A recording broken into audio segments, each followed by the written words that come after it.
Radio Victoire FM ya woko le mano da se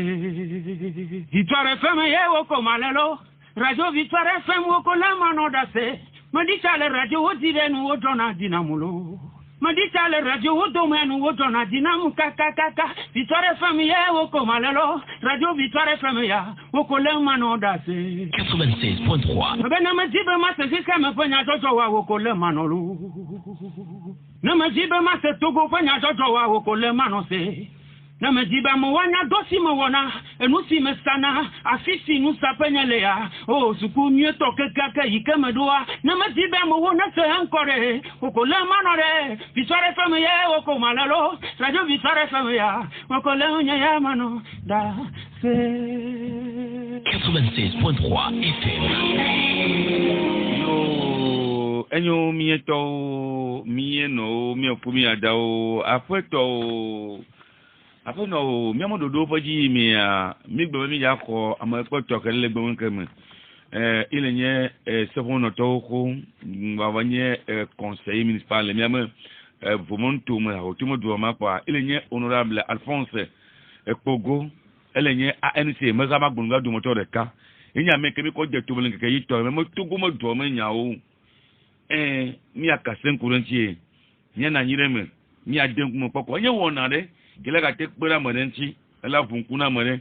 ela ka na afure ma ka te manyopo a mi ja to gomen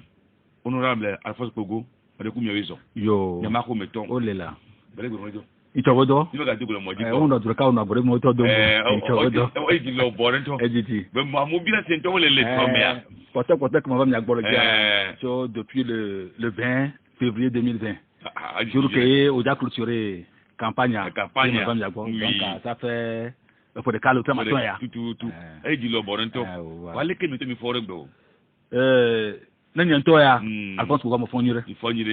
bon ANC hare ke fore do ANC yawe nanya ba hadele ni parti politique me ha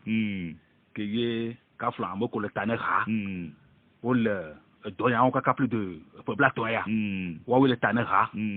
et ya memoa kafla ne gbonto tan go bazu allo na mo odudu eyan gboto onti nsa nu gboto onti le bufo le gbonto onti a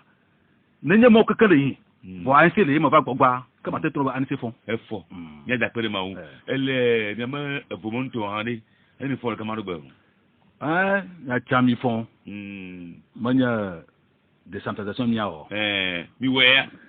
mi le docha wo la mara do ma mi wa mi le wa leke mi concebe kaflan mi amodo ko no assemblée nationale ba ya leke mi acho mi ba expérience akpere amonti duanti eye dollar zoan mi do ba pone ko no ba ke amoko e ho meroa o ma sogba wa pere yonti o ke kaflan nanya ma sogba na pere nti ono sogbo ma to na ne ko donc mais c'est comme bien les retours to les vomontum et qu'il y a vocatria et droit c'est conseil mini le gama hello manye conseiller le vocatre le vocatre le que dole yimno le gama le nyam gbo le gama le vocatre ma gbo ko ba parti amene na yi non indépendamment no nyagbo donc à UFC eno yi ke mi d'accord UFC kwa kota maton ANC na yi mi kwa mamana car kwa madeka FDR Poreka mais tu as pu voir ma Poreka oui donc en principe en tout cas amdo anu ke mi kwa amana ANC kwa amana nenye be vraiment mi l'opposition mo yan wa que FD mama c'est que car mama ko se pemi kwa mi amada amadema wa ke mi ba d'accord America lo ama no atrobu donc yo c'est quoi amadan mi kwa maton donc gba avocat yo ti ma mail il mail gama il gama promo gba ma oui donc abi mi le sibo opposition municipale na bon nous ke na ma gnofia bo no ba nenye ba amale mi le mi dibe a odo na duwa to na so an kafla ne mi o gba ni majorité chan nya lon nya to ne gba ni commission mo ndo na wa ato na mi on oui ami to na to be perspective va wa comme mi to je suis du am na me do o we gbe ko ma bo po a o gba yo we donc kafla ne mi on an se bo a am ne mi nyolo ba mo de ko commission de ko mo commission de ko ni na tu nya te fe a ale le gbe mo le service a ni nya po no a mi be yo se ANC CAR bel FDR mi o to de mi amete gburo mai kile na ke ma tese mi no ko ke ate wo to si ba ka ojo ni o enyo we me nke ko mi agbo Kafla ne mi ato yan wa FC mama ya edenemi no ka mi maton que CAR mama go moto e me denemi o mi to vo na mi o mi ato mi no wa tra pa wo jiro donc e trosu agent le gamara de toi moi ta me que ko ya to de no na le denema no ko ya o ton ko ni agent directement moi ta mo nyu nu ba no ma e pe ngbanyo no va to le ma no le ma kwa wo e ko mera o ko kwa commission kankan voilà dojo de jira pour que le mieux ma Kafla fofo nya pe ke ta le gama nyoko tami wo assemblée ko ke nya te choma be expertise na ko mo na momi ke nya pere won ti wa ke bon na tami le bon no convoquer séance pour mi na séance ya wa no convoquer me wa Kafla mi to nuaji to kaka janvier kaka ba do gba no ma mi do deux séances là bobo mi do deux sessions là bobo c'est ça ko mi yo mi ko commencer deuxième session to ah bon voilà ça le débat ne mera yo wa convoquer mi nya ye mi ayi no to mi so pour la yore donc mi le opo ne ka ke bo so bo ne yo mi kwa nya wa na ba to ajo le ngbodo mo mi nya bele me muntu gama vite la ko timo dubele gama me chef lui ma lo ah akumape chef lui doit canton ameton eye formé commune canton d'Akumape canton de Haoté canton de Sebagan donc canton ameton ma yo chan yo so commune chef lui Akumape nyawa me kono mi anu da Akumape oh me ba yibo ne mi le république mo o décider doit mi o combat mi assemblée ba yi oui ça mon cabinet ti Haoté bon to on va Akumape on va ko va décider Akumape et donc bon est là femme fait moment mi le zo ma kilomètre presque 2 ans o tanyema ye dole ile gamare egbe are est que Haoté mon to gama le vocatre de du ko viole po do que va femme mereva non le dia nkele nu fo dona nya yema ne nya no meri kaka fa mo via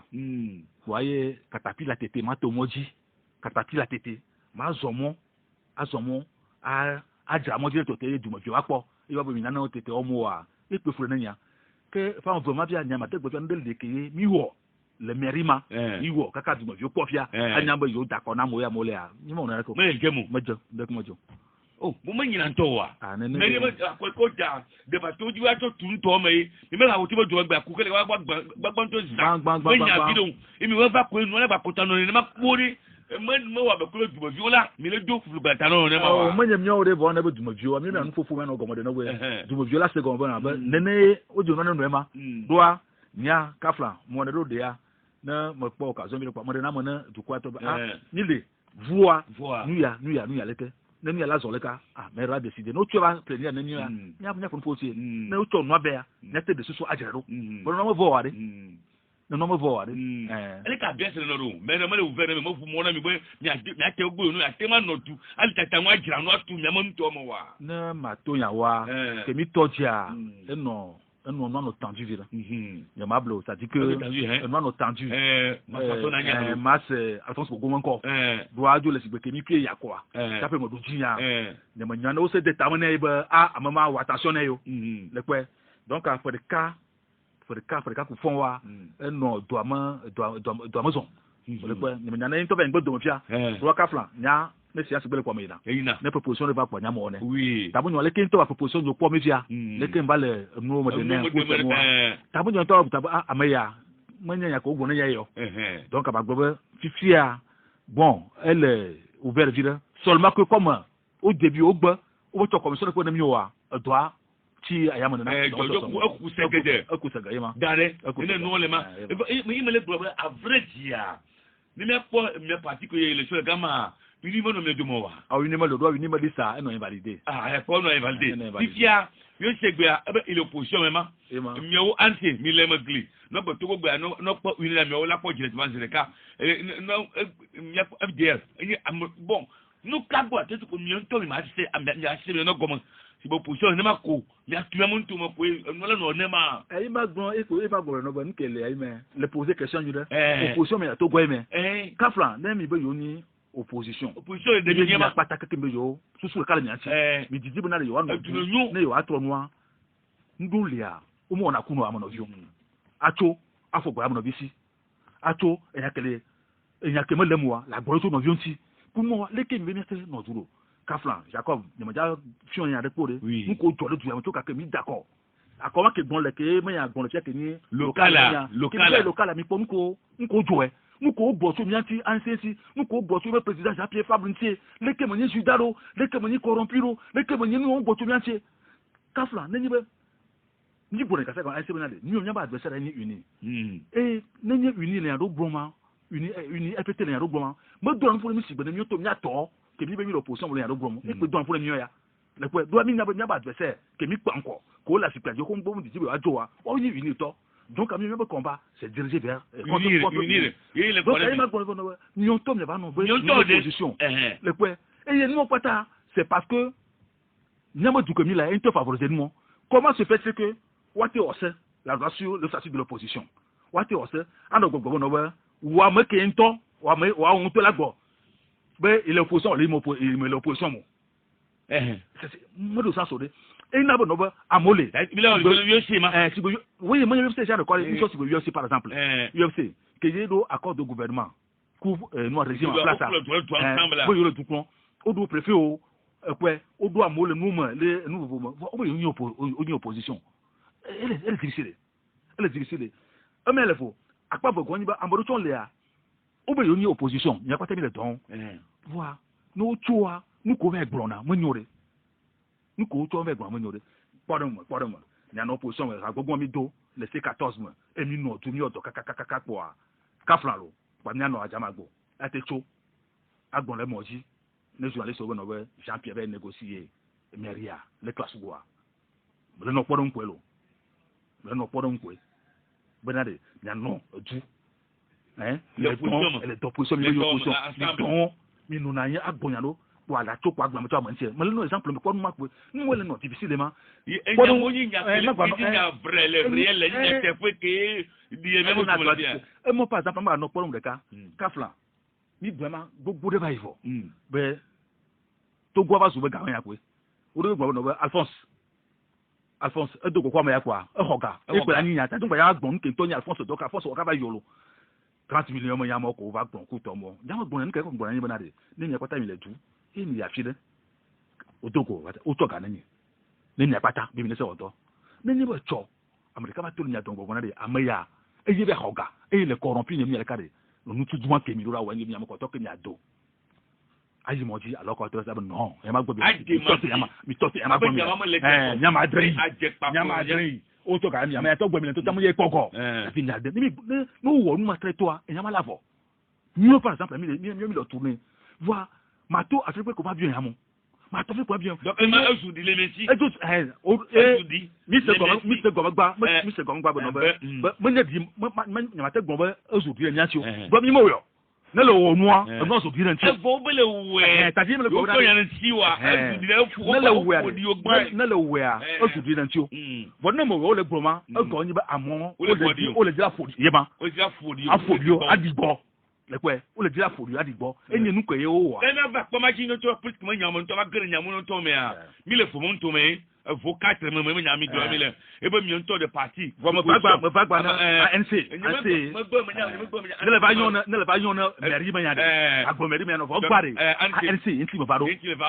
be ka ma nya do bo ye ba secrétaire adjoint de ANC inti me va do donc ma la duro benale ya gbo ANC me ya gbo ya ko patako bi ajo la avion le mairie me ya na va jian mare la tron no le va nda mairie me ya d'accord mais da sile yo pa e be mairie ba pa ji avocat me nya la ne mo yo ire nti a me so amoji ale mi le avocat plo gbe e ha ko to du ko akuma bo du ko no no viole ji yo po ma no veste ma ne va to ba ji to kere ma ba me se go ma ba la to na fi be be egbe a politiquement ani si a fo pe volonté voye que le tieme nya mi le go mi le sema kafla ba kamera ire nya ululu me a ni tsoy ke ba ya apete bu pesi o yo mi ile go duro won ko da ko sinap amoyo be kinap no wo nko wo le siko to ba sinap ye na no mo yo na ko to mu mi so mo ke a bebo tutu yutu ye mulake ya foto bu pesi pe no vi ko pa ti o la ko tu wo bo kwa o ba nse be bo la iko kwati alonga inete mo do na un kengbo nunca tabla no ne maro bota mi le no yime ke gbe mi ya wu no apto no ko mi jobe yo de talemere ale to gbe tese mo ko ro ko mi ba mo ji le fi ya me ka ya be mi be anise mo nu ngo to gramme perento a e be nyo e mi ya na ti na ke ko ma to ko du ko atema se akpa fofo nya Jacob ama mo de ku kwa de le bion ti ade on to le bion le la le gbogbo na be me le bio le nya keye ni sagrema me le bio du kon ba le ko e ye mi ni sagro be mi nya be nya ke dogo to me bo ma nya ba le ke mi no be yo kan bo a la ni se ma pa ya yo si pa jo me participation kan bo e la be yo me do ni ya so me ya nko yo me ka de charge ya o me prendre no à compte na le ni ka flalo nyo vo mi nyo na ni e vi boama de na funu mi vide ba la to no to a to no fo a to na tu ko lao ke ni ministre ba fo gba de na fo vide na gbon ba fo gba mo gba mo ti gba no ba ke ta mo nyowa e so tromper e so en jo le no do ke sia nke ti mo gbogbo na do de na ministre agbro ba anse le va bobo kaka to la wu nu e anse joa ne ba gbo fo gbo wa ka ba jo gbo ko am bu an to ba mo lemo do ke si mo lemo wa de do ke si mo lemo wa de ke mi da to bobo magia ka flan nya pata mi le jambia didivi mi le nyam didivi de mo nya ba mi le te to po mu gan re yo de mi nya mo ko mi panko e doa mi nya ba mo ya o so se mi me da jo ati gajo mi o le kare ma ji mi nya na o de na o bo didivi wa jo e me gbon souvent na mo ba ko nke pouvoir bo mo la jo so mi da kwa ti ko mi du la ko jiro mi ne akwati ko a wa to jiro na mi alo mu ma se mi yiro e na mi di mi agbo na de nya wo na ko ti akoko la bala ko e si mi yiro nya agbo na de ne mi le ji kokokokoko be na de nya pata mi na ko ima de ka akon ti ne ko mi nya bo no be mi ko mi ja agbo no wa o mo so pe la lon voa wa se le to mo mi agbo no nous manci que mi to nous manci que mi to noaji le 19 janvier c'est vrai que mo gbona 19 janvier to noaji que un mois lenga kaka de cette année 2021 mo bon fiabo no ne ministre agbon no ba neneye mi jo ala be ya no ba le tepo donu kensia que mi to bo bajia nyo ya mo que mi to do la ense mi ya ni particular son oui e ye ka flan na mo nyama que ni particular son ma gbo no no ba ama ayi bobo de ma alo ayi réunion me ko apprendre notes nous ko gbon bobo ma ka flan e woni ça dit que ensemble de comment le point par point américain lo e togoa o la jamwe ayi bobo ko ato ma nous ko le burangulo ya et c'est le montant ça fait que à chaque fois que kakaye monsieur Patrick Lawson la tout le boboa o wona rapport mi c'est bien pas forme dit mi va réunion comité politique et tout de dans que mi pose la question Patrick Lawson me jo le bobo ko et me doit l'oncle ça peut va au rapport mi le suivre de près et deuxième chose que mi so rato Patrick Lawson se doda auto former commission de mi le yobe commission ad hoc que ye elle nous comme que l'autre ko Patrick Lawson ka fa le commission en chama lama c'est que le khamak pajinto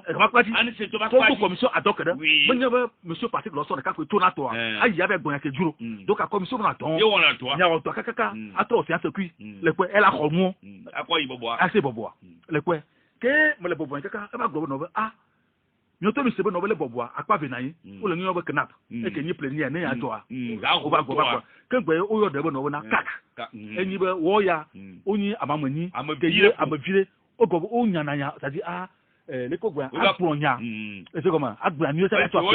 o ina pavi ba jira no do to ko ba du ko du ele si ba assemblée ne commission na to chapeau to na pleni ne donc a commission ba on a do donc e va le gbo na de ne nye be do ma zo ne yi da de rane gba na mo de kai ke ye comme ya ile pa visito to ma yo na ma ami ava no dia ma ba nyime de kai a fudu jo pa yo je me ba to nya fofo atanti le e de ma tanti be no ayi be no donc ayi na donc ne avant von kwata le rapport ne mi no yi gbo ba nu ko le ko iro ba gba na mi nya ni mo kho se ba mo bu e na fi de que la rapport bu ne que ma khoreziu avant mo fa ko moyi donc à partir de Lawson ku mi sa tanti o na rapport ne mi vraiment ke ye mi ba ko no ba le ke ye bo bo le ma no to so mo wa cette date est annulée le 27 mai. 27 mai, cette date est annulée le 27 mai 2001. Ancien Roman ministre. Benare. Nyama amokomi dondura boboare. Rapport qu'on a mis à me dit genamio. Mi dit benobe New York we bio mi la New York gbo mi la mo nyi mi la bio na ase mi la bio na tu ko ye na ko mo de ko ye mi ja gbagba de ya po mu so ti na bo ja to ba nu o ke ka di ka mi ja po mi po ma so ti le verset est même ministre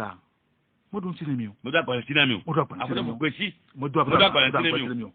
ba ma change ba si gba nu ma me na akwa agbale a agbale do gbo wa agbale re gbo je na la matation me décharger do na mi ni ko ka to ipo avec le secrétariat décharger na ka me ke ho noa e mo ko na dia donc à la lettre du 27 mois le dia ya e fu le dia avec décharger le dia e khwe donc amanya ba mi ba le akpa ba ko mo yesu bo no bo wa pa mo me anto na ye do apoto Jean Pierre Tango o ma na apoto fo ba yi wa ma ba mo do ranti o ka na ba ne to la pa mi ba donc a ke mo wo ma ni a ke bo ma ni o mo do ti o ke mi to te kakari le 16 juin 16 juin que me va y vol le 27 mois on sur le truc 16 juin e gba to mi gba tro an se gba to lettre ba se do mi sabe o pa mi ngo ma no bana de nyo to na mi va yo mi dialogue nous ko la mi gbore mi pare mi ma ko to ma ti o ma nya doko donc ani kimi le vieux chade nya doko ko ni no we nya doko ko yin to ministre la doko donc la lettre que mi ngo le 16 juin et le toto mi sa na de ministre que mi ngo ma no tutu gban le 27 mai mo do tire mi ware ni de kukwa de apoto Jean Pierre malo la te ko apoto Jean Pierre a doko kue nya doko tamonyo wa nyo to nya le tatanti ye me 16 juin to mo do ma ti record le 16 juin bena ya khomyo yo quand même ni ma to no tu ko no de ni do nde kaya le ni beno ni o conférence de presse na jugba na mo le 16 juin to madura be mi ti bena de nya do kokwo te mi gba ntiro mi gba te mi gba kontiro do ware et le 30 juin c'est date mo to manu le 30 juin mi conférence de presse bena de ya ka do lawo nya gbena ya ka do bena nene yo da fo le mara mi no ma le ke no le ima no yo e ya ma ti je na mi o mi bi na do kokwo ministre ya lettre mi wa ya ni mo se duro ni ba o abu ya se dare na tonti e gboyo ti o ran mo ro le to amon gba to po no fofun ano yimo de mi ti mi ngon won na do lettre 27 mai le 16 juin le 30 juin mi conférence de presse e bi to juin nene no le yime male ke no le 30 juin ma tout que mi la conférence de presse que na terminé quoi hein le secrétaire général allo secrétaire exécutif ma nyami o bu ko si katon ya du FPT uni atole aklaso oui atole aklaso ipe do ma de tu e wo no o an se na le po le ma to na pa no won po eni kafran e jumi gbon yon jumi si gbogbo mi na gba mi na nai mi ko ta mi tele gon pa mi to ka ga maleka mi gba le ba bobo aklaso le gbelo do ke te mi ngole tna ministre le secrétaire mi to de no ke mi trebe no be na do yan ti ke mi ati ro mi wa e mi ja do kokua nya ma ma ke ina bobo ke ni parti lo so na ngbe ta ba ka do kokio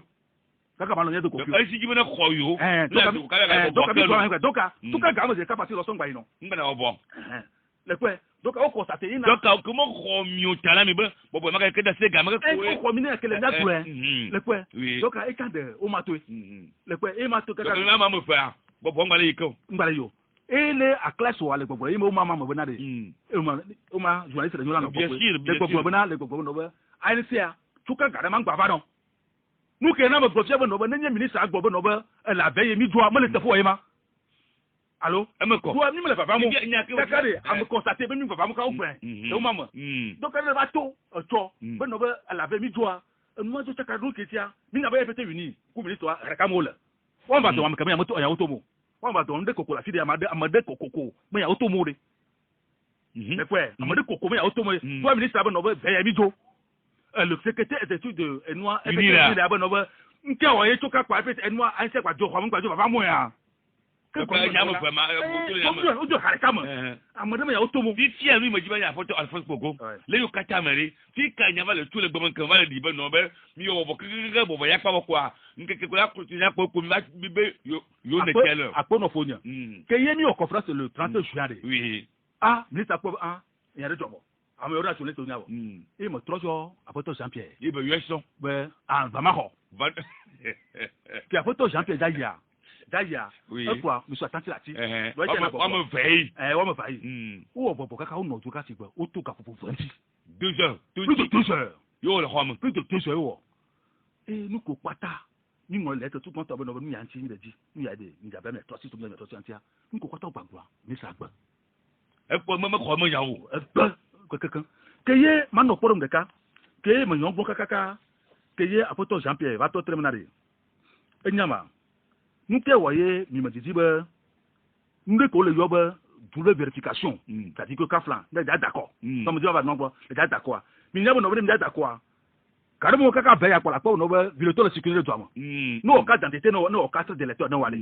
no carte de lecteur no lo no wale mais sou que ya d'accord ne le do khoma de mi ne ba vérifier que no ba vérifier carte wa ima doit Alphonse Pogo maté cho Jacob carte be fait elle est possible bien comme ça donc carré machine na nai que ora to kwale attends de mo kwa ile double vérification ya kwa no owema wa ko carte na o carte na ko za kwa ma tabu no za kwa ka ba ya lo le ba ba ya le owema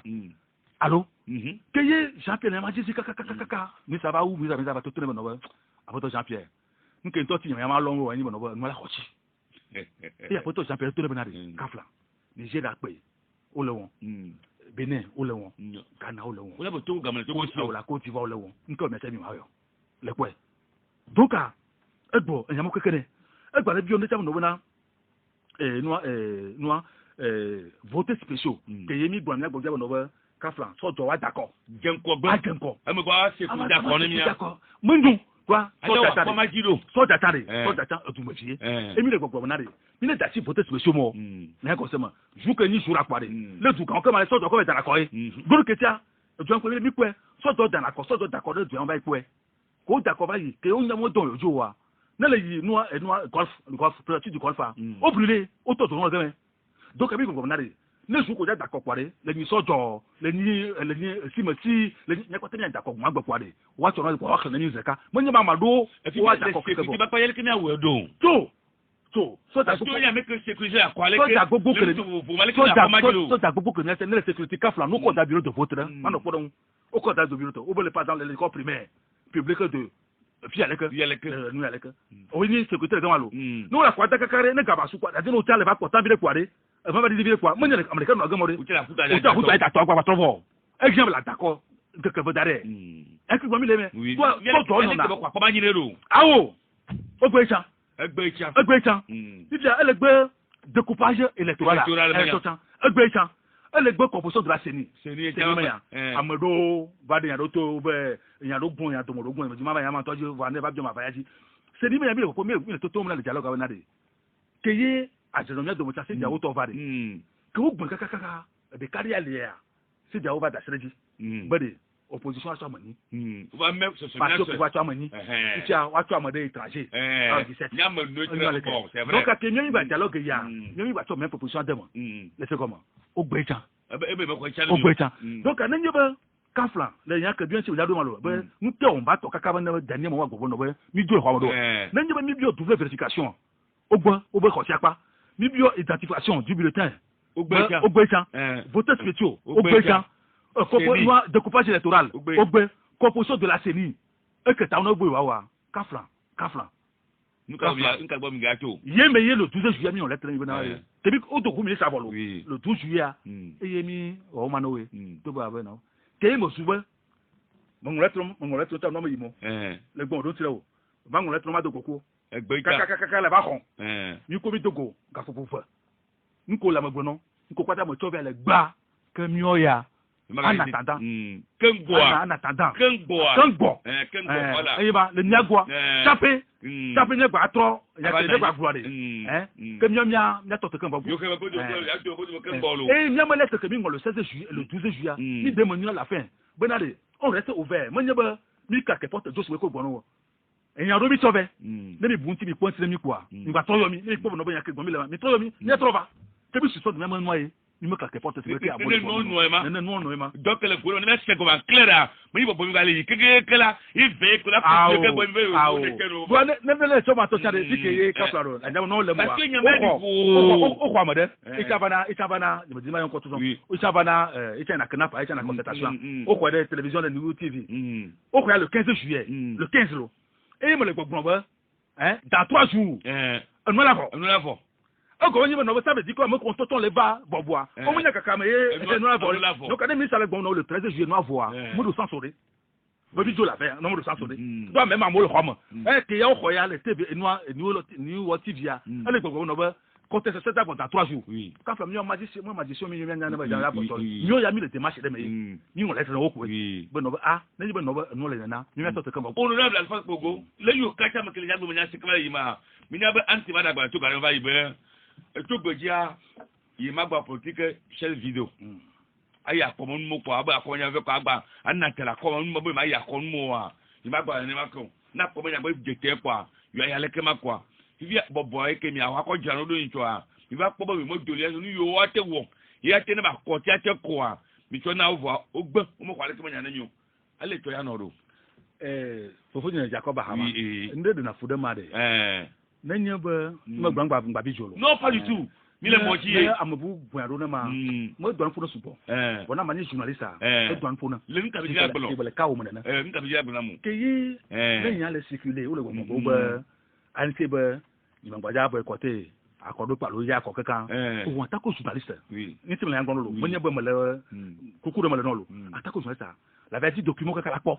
Que nous faut faire parler là-bas yo ainsi ni que me le bla me le précis ni me le bla là me carji ni me ni me ou me me le bla ba mi bla a photo du fil qui a e bla me le me to gba no yo be ele so me gbegbe ya yo ma gba yi agba ba nu a to mi de nu su bojo mai Jacob ele ma tante le fia ba ko le fia même question je lui ai posé allez bon tinama ina me to ba fi gino be de fi ya ki no le ma fi je de sina pa mi to le to ba yi vo o ko plus novo voix on essaie de que là non mais tu vas se négocier comment dit akpono fofo mo ko se bon visual pas du tout pas du tout il y a de nous na pas du tout il m'a fait vidéo le quoi que mi nous de conseil national là oui ansia mi gbon ka sa ga ni le gbon mo wa se mi le gron ye ansia parti gagne parti ga banye ça peut venir au conseil national parti ngo madula na fédération quelqu'un on a 105 fédérations alors pas de cabaton 105 fédérations nous amettons les voter sans de le Togo nous on lettre no benade si 2 mois d'avance na benade nous ko e mi dibe nya fo tonti proposition ko mi di nya wo ko ka ko mi ati mi ngoro lami o to kan fédération que fédération do odon sinami nous que ti me yang do a que ye agban lova que mi la yi conseil national commission ko former bon on vous fédération ma gban lo wa ko proposition ko wa enya kudo enya Alphonse Bogo ku no bi nya manti kwami na mo fe o to na pale oji no no e mi fo enveloppe kankan e le problème le no o ma mo de fédération do le gbogbo na ala nyo fi abonu ko to 2018 ya anse magba boycotter les autres peko ela yi proposition ma amado ni fédération o mo na mi to te no ba to beja ni ba do hako do raya mi doa ina mi ote yi élection 2018 o e ka ma de fina yo amogbo ça dit o ya fédération mi ngo ma do we kenyomi enua conseil ya nyowe vous conseil ya ça dit nyamo groupe ma ça dit Alpha Poku mantia nyawe wo exposer tout pour toi to fédération yo ameya gombleke be ne no souhaiter ma e bi verser nya donc ananye ban no fédération ou opposition et bi se ba conseil ya à la fin il faut que le conseil décide mais il y a oui il y a le média yore qu'est-ce qui a été décidé il y a bon le benade le to nyamba conseil national mo mo kakade a file pe mal de que la pon et yo no be la ise no be contre les élections allo ise boycott ma la file pe quoi que au bon ya et mi reverser noir donc la décision finale que mi prendre Jacob décision que mi prendre le noir ni bon kafla ni mani parti quoi tu viens quoi gono élection contact là ba ya na kwe les sokoda se ma ba no que là ba imagine awo ne élection de ba nya no edenti abuta botonsi lesquelles conditions les nya ya yo et bien décider à notre âme à notre il faut to ga à photo Jacques Fabre il me confère de président ko plein ka do ba gbule ne to breke bule tourner voir yo ja mi veut parti porteur que ya woro mi le dem ya c'est vrai que la TV va ben il y a parti là c'est ça bon il y a pas parti que le crédible voilà et qu'on t'y croit très bien il n'a me le bien c'est ben si mi le gbe kelema si na prema mi to golem mais mi to golem fa mi nya ta mi elle est claire c'est ça mi bia o me just mi ayi me go de makwe c'est ça on va me be mi nyawo o me ko na mi o mo ko do na mi o ye ko jiro ba décider no bouré président ma kori ale ya noro ye gbo mo le benade afla fofoja oui nenye ba bi ngo ma no we ba nya 10000 mi be ko nenye mo po o ko nya ke gbo mi la elemo son ke bio mi la ko so ko bio mi la menye bana condition gagner de mille conditions n'enye ba kafla mi le dibe no bi le tema ya kama globia authentification et lui on le que découpage nous menyo le senior nous menyo de kafla ou bien parce que va rassurer na n'enye ba on namia on adwa pour no rassurer ah akoma jako mi ya kware no do biaji ba mi nya bo no ba no keke me kobo no do biaji nya ko bia kwasi mi ato bo do biaji pour tant que ye nous mo lo wa donc am le dire bobo do bra n'enye ba domate que mi ono ogboko ya ne yubo wa yakwa kafla hamino essence ole nyakwa na buta mo nyakwa nyato neneye apoto Jean Pierre mo tona ko danu na ode discussion na yin comité politique on a donc à chaque année donc à la bio na neneye mi bio nu yo le gakami lo napa ogbo ma na mio ya ya le bebe mio ya eke ko obo yo ku ya bo ya le bebe mio ya o mu na mio de ke mio ro mi ayi ma yo et ils ont tout le insément c'est ça gamin pour la bonne même tout ça rado doit gamin pour nous peut-être avantage là puisque nous tout mi bien sous personne n'amre ko nous tout un seul abutama ya hier il m'a yo nan c'est décidé be ya c'est avec nous tout il va analyser il me conséquence le décidé ya yo tu vas gbo no ba amena il yo donc nous ya le gamasua o tu avec o gboko nous komi bi o mo na mi wa on a vision ça dit que ya na na si abutama nous ke mi la wa ya gbo lo ni anti be maka jo wa kwa mo siamo boya amoya kyo ya jo wa pe vi yere le gbo nkan mi ade ameko mi ya jo wa pe mi le bun ti po voir mi to mi po ha ro gbegbe o je ate odo pe ape no ke mi to yan sia mo to ma jire de be ndu ko na fo mi ya ni anayi na no hadon bo mi ano ya gbo to amanti apo to amanti libi ko no wi apo ya ke mo le mo libi ton dila fo ya ma adi gbo ma agbo ke mo le mo wa ka fa do fo mi jire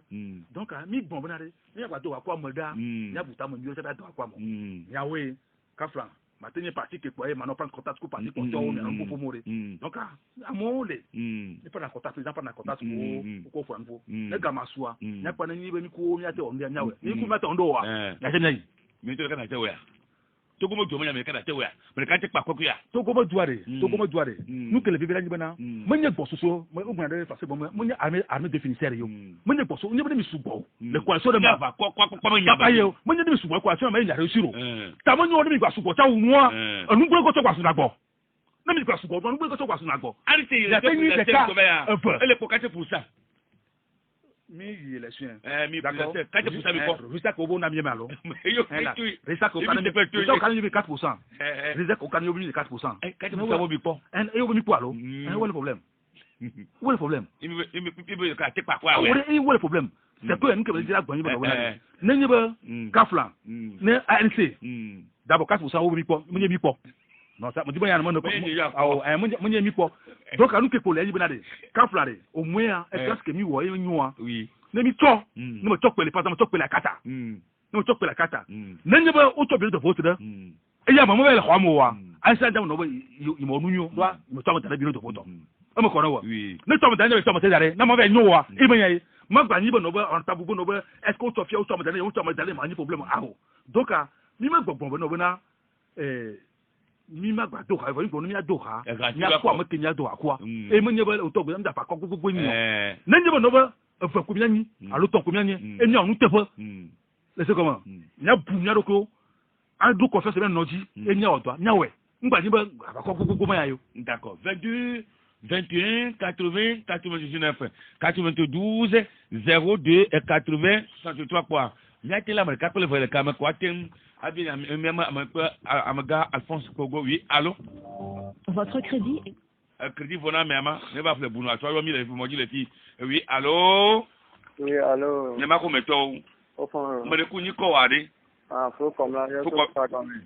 faut comme là le mam bien c'est venant le ko le gobe ni la do ko da mere amentira ko alo yura pa mere le ke si want to quoi et puis moi ni me adrewu que auto côté do ya mi mi ba dia mo sa dire ma ko d'accord nous après faut comme là Isare oui oui allô à crédit menya pour na go bi na jagba premier le 22 21 80 et 99 oui allô oui mais ma ko meto me de ku ni ko ade oui télé bien ya fa double né on rap ya ko benami non il y a quelqu'un qui va au Yao, élection, les conseils, les vômes, opposition, encore de le football, on peut dire. La preuve de défaillance de football. Il commis les goyons. Les goyons, c'est NAP, alors que NAP, pour les Yoa, pour Yaya. On s'est concerté au niveau de l'opposition. C'est-à-dire, à 10 coups de pas le football. On s'est concerté. Il est objectif de créer du coin les 10 depuis 63. Monsieur Bogo le Founou, même on peut du gamin, monsieur, et il y a un du coin les 10 à Ténan. Est-ce que monsieur concerté, lui, il y avait une bébé, il y a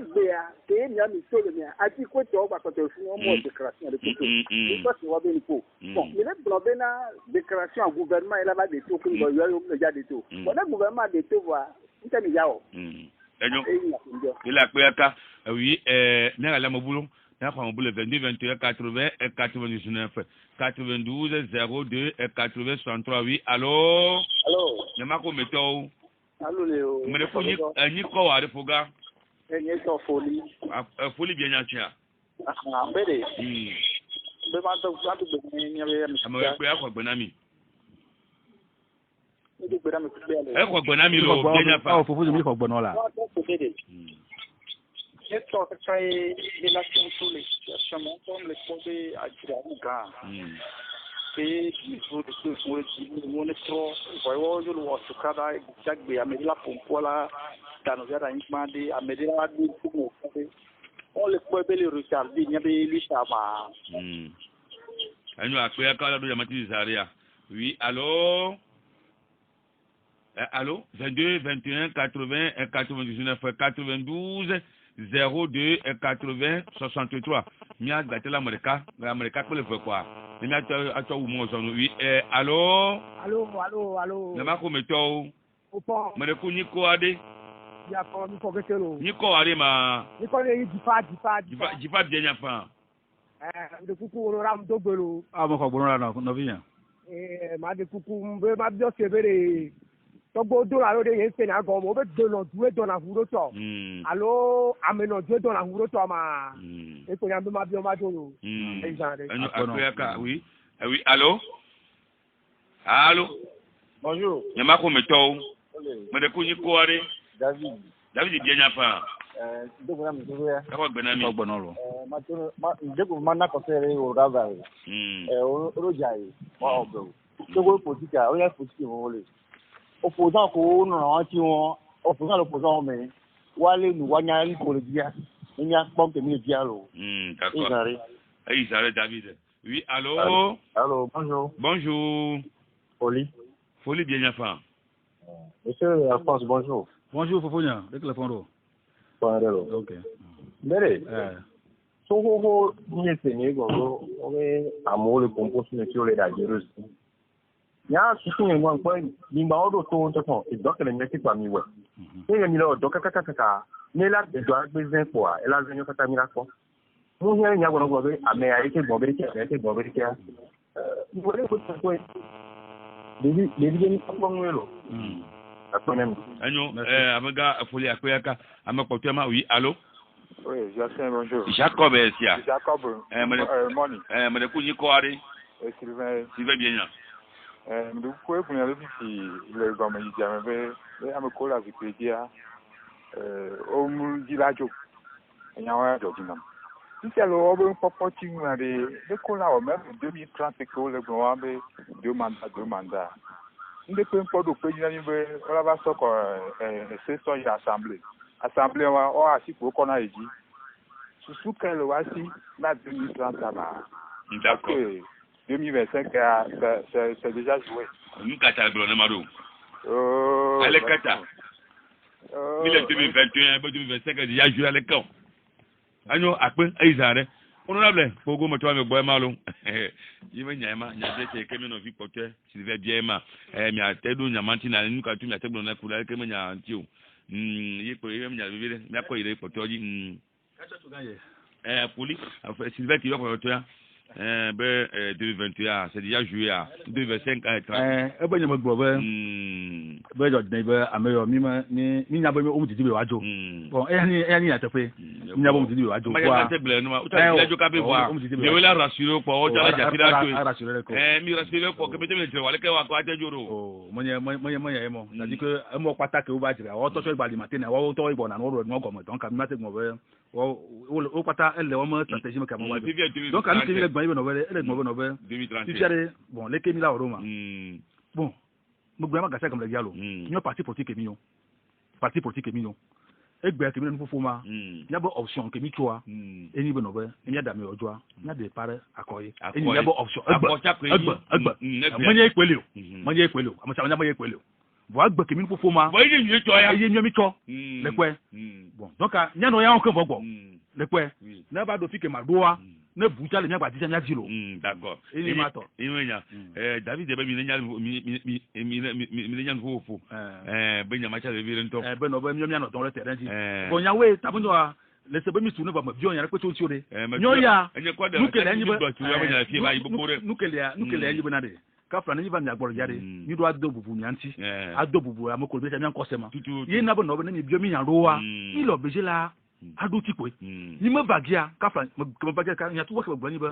nyole anti mi nya ba adversaire ele ni uni me gbani mi nya me ko pon pa kolo nous que me poser tenter de jouer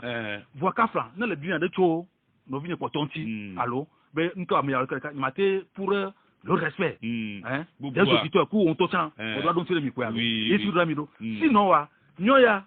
mi décider to ka ani am mi gbale kan do na me pole donc o memile donc amion au niveau de l'ANC, secrétariat général, nous retourné, nous sommes région maritime,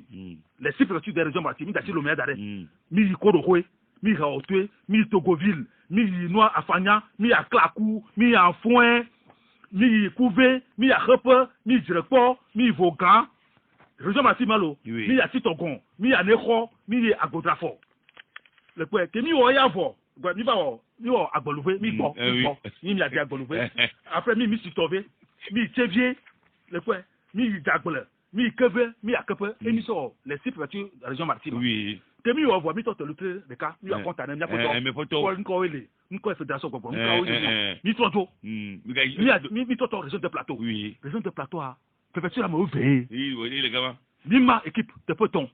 mi to comme quelqu'un, Amorodo, oui d'ailleurs, Amorodo, oui Kounou, Amorodo, oui Pepeleme, Amorodo, oui Ton, Amorodo Yatogbonu, Amorodo Yanier. Amado Yugudeve, Amado Yadeta, Amado Badou, Amoy Gobert, Amoy Jobegan,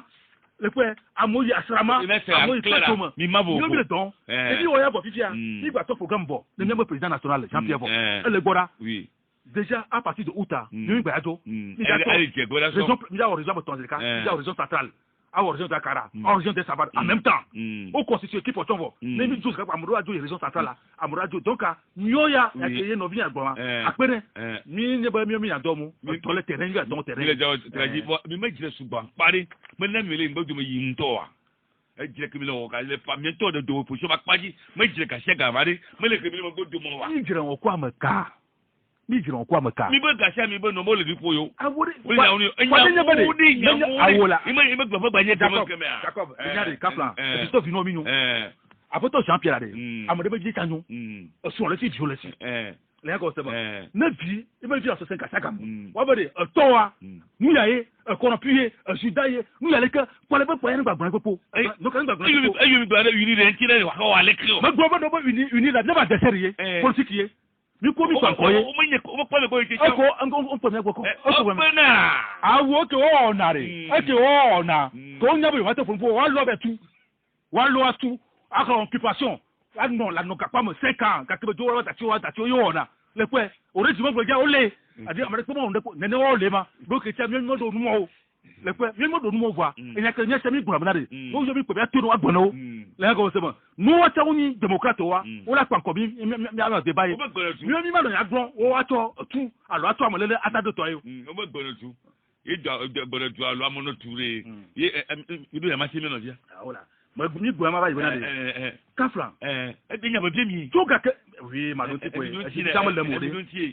Moi, bon, quand c'est comme ça, nobody a make you na une de l'opposition non na non na coalition moi et NIAC. Tu vois quoi tu es de caracas. Tu frac lo. CSC nous c'est souvent le Togo et que mi va 2015 marima coalition arrêté va 2015 arrêté. Coalition que mi o matama gole tani arrêté. 2015 toi 2015 ma kokemia tam 2015 et quoi donc a mi non na coalition que comment le bi me gbo ça veut dire que mi o ko da ta kokwe awre mi go ko mi o no ta il est chef président am vrai mi o no ta ne ale me il est chef mi Zofia que mi Zofia mi do asraba ko do mo le nu won le tadi mo lo ko mo yum na intare o donc le wa donc le wa wa no ka sa no don wa bo no ta bo e yo wo va futu wa jo mo se ni ko so bre ta mo bu no yo we c'est ça aussi le problème ça nki bi go mi na de mi ko press mi se ka so mi ko am sa mo na tuore am sa mo na jo oui ça va am sa me ton le terrain dans mo sa mo ton pas tout que le ton mari mi va dogo wa mi na to mo ra no facile voix mi attend no mi mo xoma am intare amadou la kafla ajo avec no ton avec tous les risques. D'accord, c'est bon. Il soit laissé bien qu'on que tu as miagé nous nous. Oh Gina vie. Encore le fia, ouais, je me les gens que tu as miagé tu es. Allô? Me gbona ni me blore. Et non problème, ya go bonade. Ya go bonade. Na ma ni fofo wade. D'abord la reconnaître ben ni fofo. Ni me gbo. Na go c'est bon. La reconnaître bonade. Ni fofo. Na go c'est bon. Ni fofo. Ne le reconnaître ni fofo la kan dalo mo no. Garu me le tanti ko aru vanye. Awo. Que o ça devient abi amsa ba ti gbo me c'est pour 4%. C'est pour 4%. Amoro ka o technique o ngba eto. Allô? Si j'ai mis me ko je o fo ka o technique. Ya me ko fo ka o technique bo. Ya mi gba so to go are. Ni gba to kukuru mi la jo do ku yo. Awuri no fo amade ka o technique ma ngba bore ko. Ola, ame ngba bore ko nu are. Ida ti ame. Honorable Alpha Pogo. Ne me gaba le mi to. O bo mi ko ro ke jan so. Ne gaba me. Mais amade bio pele le bio no go contata. Bon pele a ni manyo no na radio ko. No na radio ko kaji. Ya Afrique quoi, no ko aba. Oh la no radio ko difa. Wa no ma ba ko na radio jia. Le ko na nu ko de ne ka se ko ro na ndo ko mo san. Ke ma ko ba no ya radio mo. Ko no na radio jin so. De na fune. Va de na fune bo mo bi. Ma de ku ne pele ba. Ma de ku ne pele ba ne radio se ma ne jakba ma no plan note. Ma no Monyoa de fou les gens comme ça ma te fois on radio ka fait comme voix quoi quoi no subelo ni me do abenyi la on c'est ça ko le doire comme le doire ka fa mi c'est bien que ye o tay noa que me ya onyama nya nyu e ga vi be bien to de mi so quoi oh bien sûr comme le te tamea mima gbabra de nya to kwa o gbabo yo a gbabo voix de toute façon ka fofo no ya do ma e se bien partia la te yo apebo pa mi ya de ke mi kwero et Antoine Folé ke mi kwero no ya concertation onani onani ma te mi yonu ya ma te bo na yo pa ma te mi fofo ile du ti ko ma ko mo na ko ne dai e bo mo nya mi to do mi anti ba isan apero aka onu la apero aka me va di po mi a de nuit akpo no fofo Jacob Agama ino honorable Alphonse Pogo ti le moji le fia ele to an se ma pa yen yenu an se mo to mo pere to gban to zireka tebi ko do ple mesa ayite mi da pe mi o nya me ko no mo rando fe alu bye bye.